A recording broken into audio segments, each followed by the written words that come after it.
শুরু হয়েছে ত্রিপুরা মধ্যশিক্ষা পর্ষদ পরিচালিত মাধ্যমিক ও উচ্চ মাধ্যমিক পরীক্ষার উত্তরপত্র মূল্যায়নের কাজ।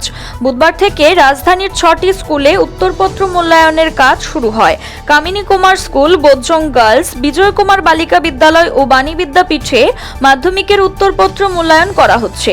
নেতাজি সুভাষ বিদ্যানিকেতন ও বর্দোয়ালি স্কুলে উচ্চ মাধ্যমিকের খাতা দেখা হচ্ছে।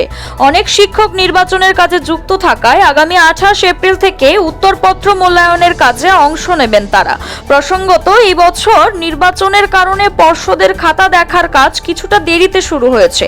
সাধারণত এপ্রিলের মাঝামাঝি থেকে উত্তরপত্র মূল্যায়নের কাজ শুরু হতো। টিবিএসসি এর সভাপতি ধনঞ্জয় গণ চৌধুরী এই বিষয়ে কথা বলেন সাংবাদিকদের সঙ্গে।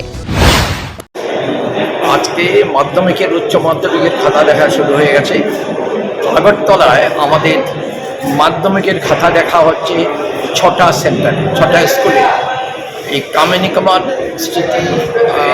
হায়ার সেকেন্ডারি স্কুল, তারপরে ওই বোজ্জং গার্লস হায়ার সেকেন্ডারি স্কুল, বিজয় কুমার হায়ার সেকেন্ডারি স্কুল আর বাণী বিদ্যাপীঠ।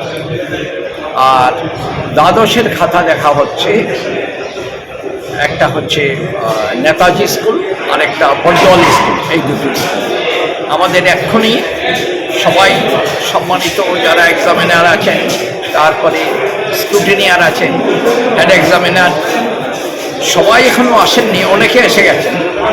আর যারা ওই পূর্ব আসনে লোকসভা ইলেকশন হবে 26 তারিখে, ওইখানে যাদের আছে ওরা আসবেন একটু দুদিন পরে, 28 তারিখ আসবেন।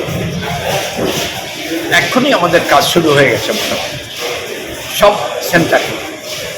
ঠিকমতো শান্ত চুপচাপ ভালোই চলছে। গরম পড়ছে যদিও, পরীক্ষার কাজ চলছে ঠিক, খাতায় দেখার কাজ। CRI TV, channel for news and entertainment.